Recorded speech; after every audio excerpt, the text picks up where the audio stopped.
Cutting contest for Billy Joe Rubideoux rebuilt knives. William Hovey Smith, 2017. I'm Hovey Smith, the owner of a new company, Hovey's Knives of China. And we also have the Billy Joe Rubideoux line, where we make kitchen knives from cast-off steels. And we also rebuild modern stainless steel knives. Now, I am the author of Backyard Deer Hunting, and not only do we build knives, we actually use them. We start from actually killing the creatures we cook. And here we try out 5 of our new rebuilds. We're going to do a series of cutting tests with our blades, and we have some really tough materials to work with. These are, of course, sweet potatoes, and are by their nature very, very irregular. So if we're going to make a julienne of sweet potatoes, the first thing we have to do is sort of square up the cut. And we're going to use this sow belly slicer here to make a rectangular piece out of this. And we're really having to saw through it. This knife, with its very, very thin blade, is a little bit uncomfortable to do this. It's sharp, but it's just uncomfortable. So we're going to go with this other slicer here, which has a thicker blade, and see if that is a little more workable. Yes.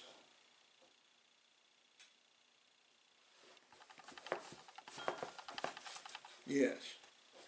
Well, another feature of this slicer here is that it has a very tiny handle. This is meant for a very small chef, and it's actually too small for my hand. To use it, I have to actually put my finger on top of the blade. With the longer handle, the bigger grip, which more nearly fits me, then I have my finger here, which is much more comfortable. And this is why you need to fit the blade to the user. And yes, this cuts much, much easier, much better, much faster. And for my hand, this works better.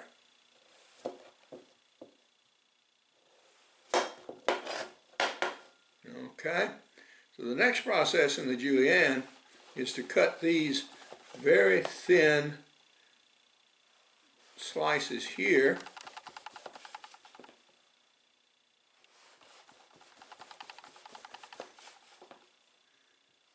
We still take some sawing through, by the way. Sweet potatoes are tough. Now this is a hard test for these knives. You see it even slipped out from beneath my finger hole here. There we go.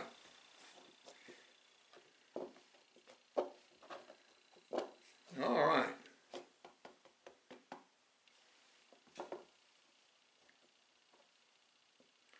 So these did middling well.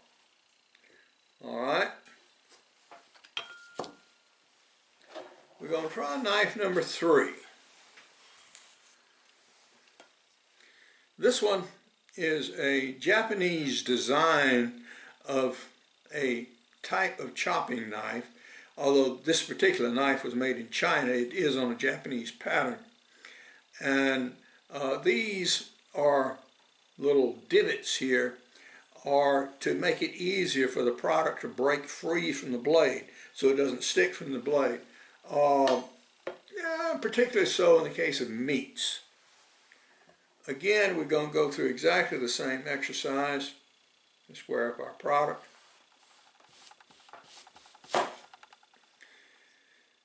The grind of this knife wants to make the cut twist. It wants to make the cut go in this direction. So it's difficult to get more difficult to get a straight cut. It's sharp. It works. All the knives are sharp, but you get an angular cut with it just because of the grind of the blade.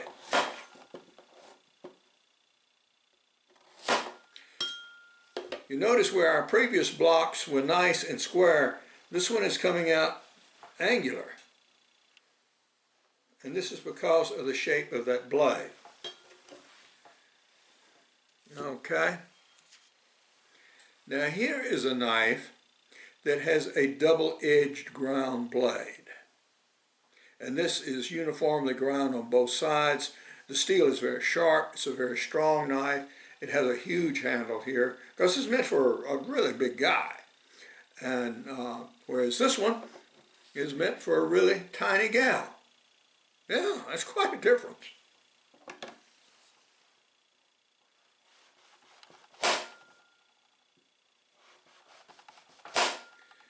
It's almost impossible to cut a straight slice. The blade is ground so that it wants to kick off to one side. So that is a problem with this kind of blade.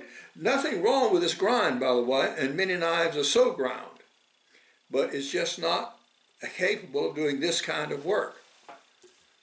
You have to go with a knife that has a more straight grind, and then you can get a good even slice.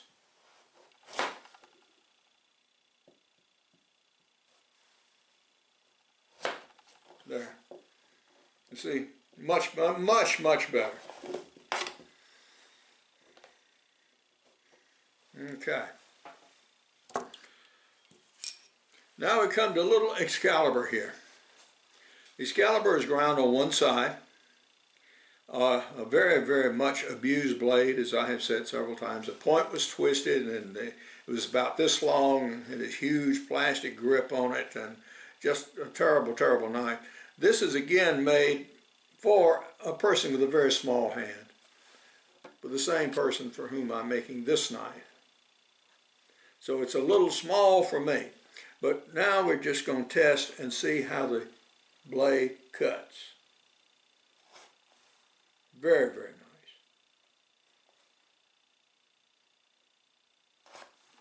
nice. Oh, almost effortless. Blade is very sharp, it's very thin. Now I was telling you about product sticking. Yeah. You see, these are wanting to stick to the side of the blade. And now you can be as delicate as you wish to be with making your little julienne potatoes. And these sweet potatoes are very much tougher than ordinary Irish potatoes, by the way.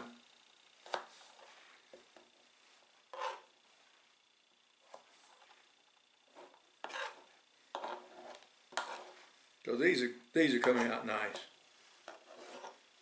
Okay. Let's see if we can do a whole stack here.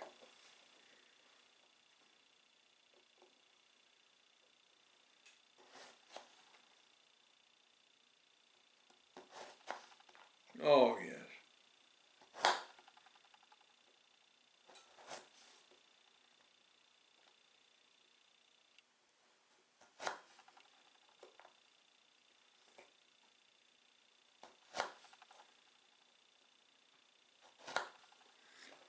The stack building up on the blade, sort of interesting phenomenon.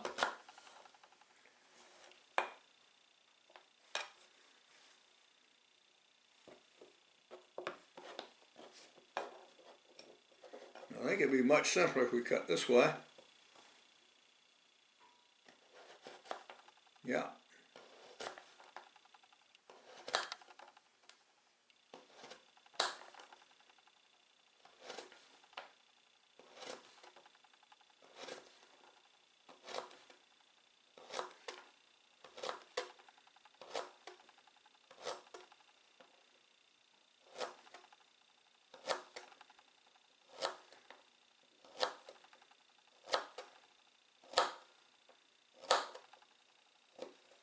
Very uniform little logs there. Yeah, real pleasure to use.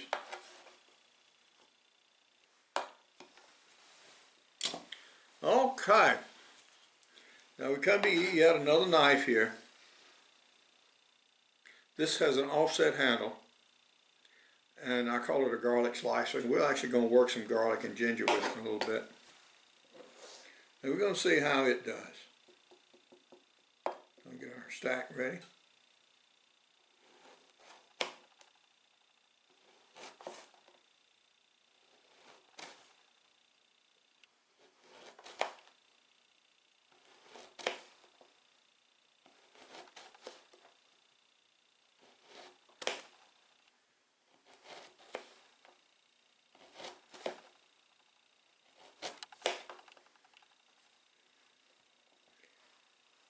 Now this grind is actually for a left-handed user, and I'm right-handed, is trying to kick the product away in this direction because of the strong bevel on the blade.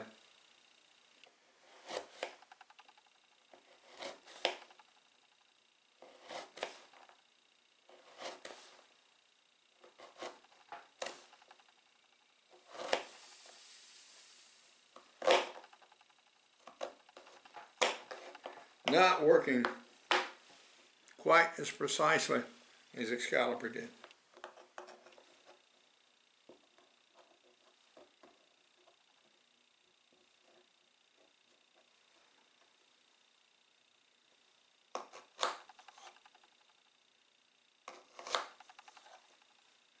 Although Excalibur is ground in the same direction, the bevel is not near so pronounced as this, and the blade is center.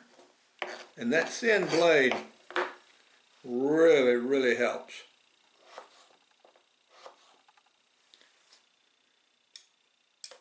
Beautiful, nice, functioning little blade. And this one works just fine. And we're going to try it on some garlic in just a second. Now this is what I envision this knife to be, actually. It's a garlic dicer.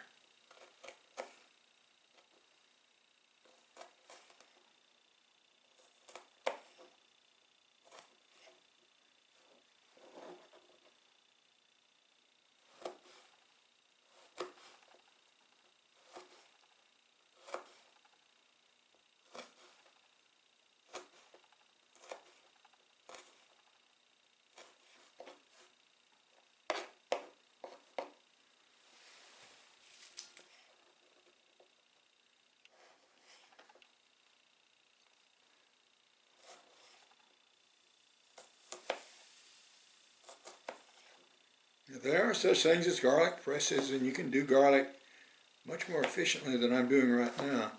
But this does illustrate the utility of the blade. Yeah, it's doing just like it's supposed to. And the handle, yeah, the handle is much improved over the little bitty skinny thing that it was. Plus it was bent over to one side and made of miserable wood and all kinds of evils. And originally this knife had a serrated blade, and I redid it as a straight bladed knife, which is a great improvement.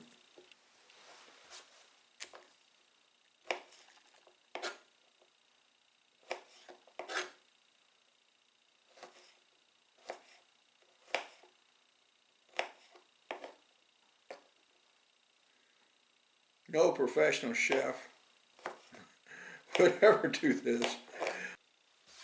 Just takes too much time. But for home cooks who want to use their knives and really enjoy them, yeah, this is the sort of thing you can do. This is our onion, which is on its way to becoming dehydrated.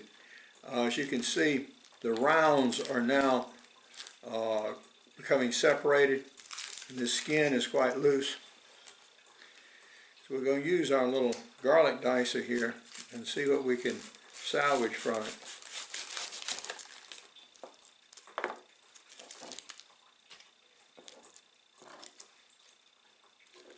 We're going to saute these vegetable products here. Very nice.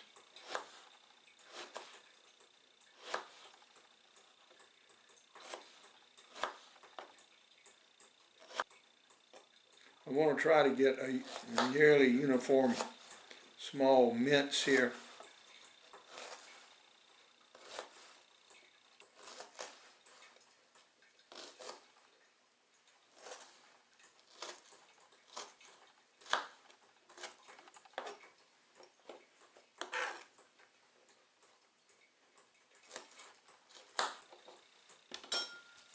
We're going to finish it off with a few runs with this chopper. Now, one reason I ground this blade absolutely straight, so that when it comes down against a flat surface of a cutting board, the entire surface cuts. And as long as a blade is sharp, yeah, it's continuing to cut this material, even though it's something almost like paper.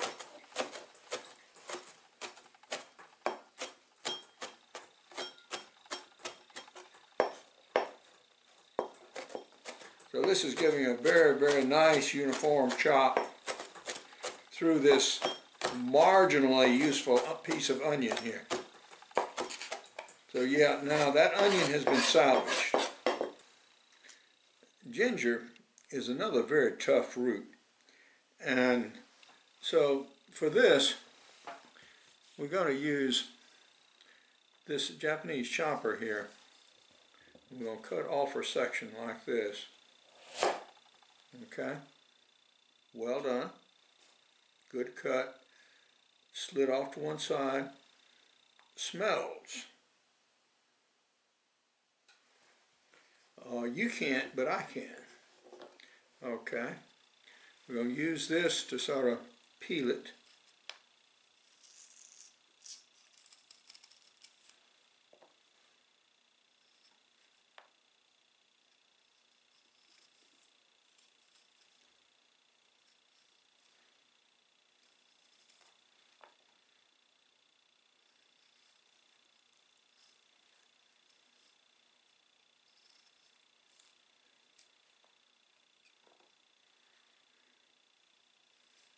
Doing a good job.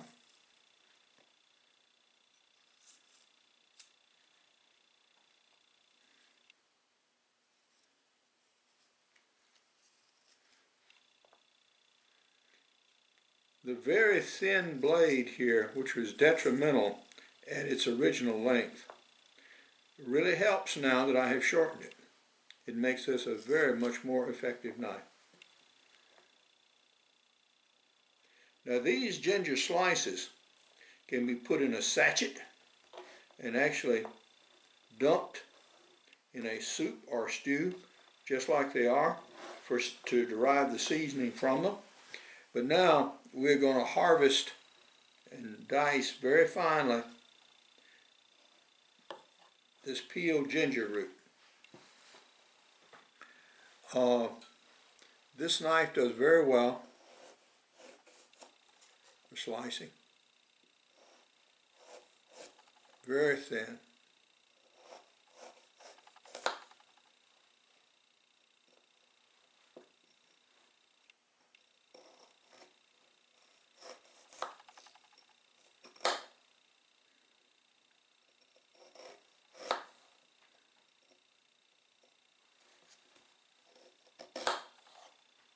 Okay.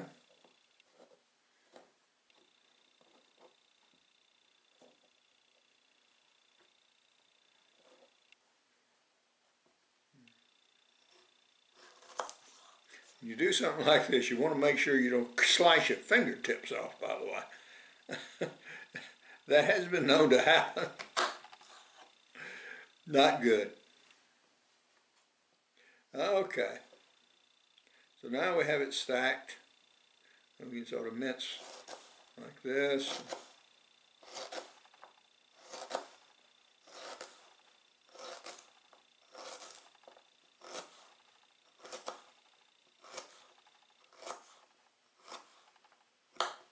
Now you can cook with long strips of ginger like this when you want to get a little of the crunch of the ginger itself in your dish.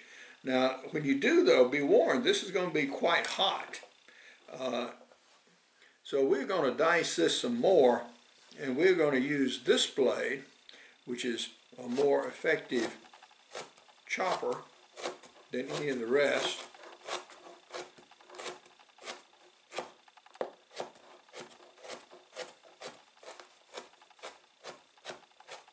For this purpose,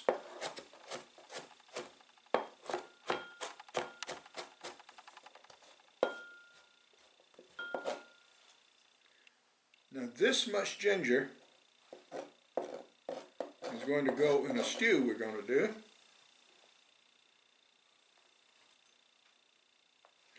And this much ginger is going to go in a pot to make a ginger tea. I'm sort of running out of demonstration space here, but these are our beans we're going to use. These have been pre-washed, by the way. So we've done that step. Putting most of the edges here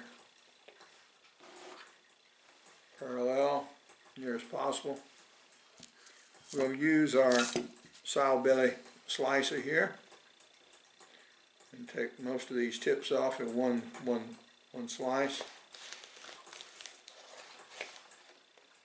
Okay, get rid of those.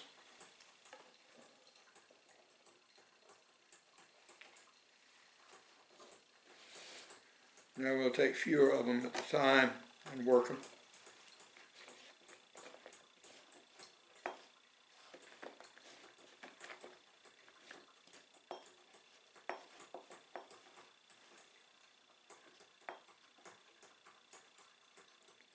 We'll be a little fancy and cut them diagonally.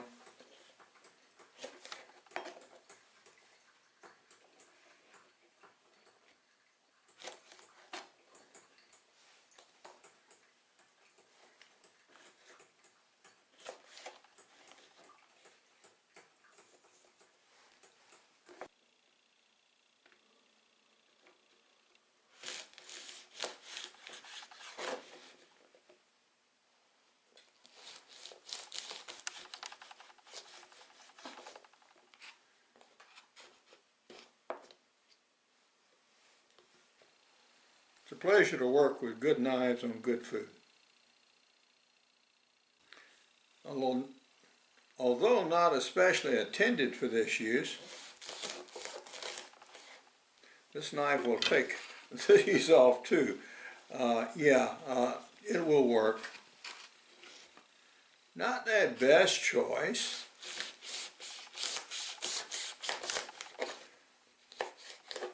First off, the blade is thick, so it doesn't cut quite as easily.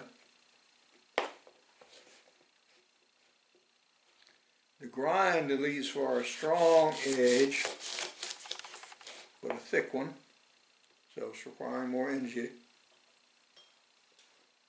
But, you know, it will get the job done. So if you're in hunt camp and these are the style knives you have, they're not as good as the really well-designed culinary knives, but they will do that very well. We have held our rebuilt knives cutting competition, and the clear winner is Excalibur. Yeah, the little paring knife.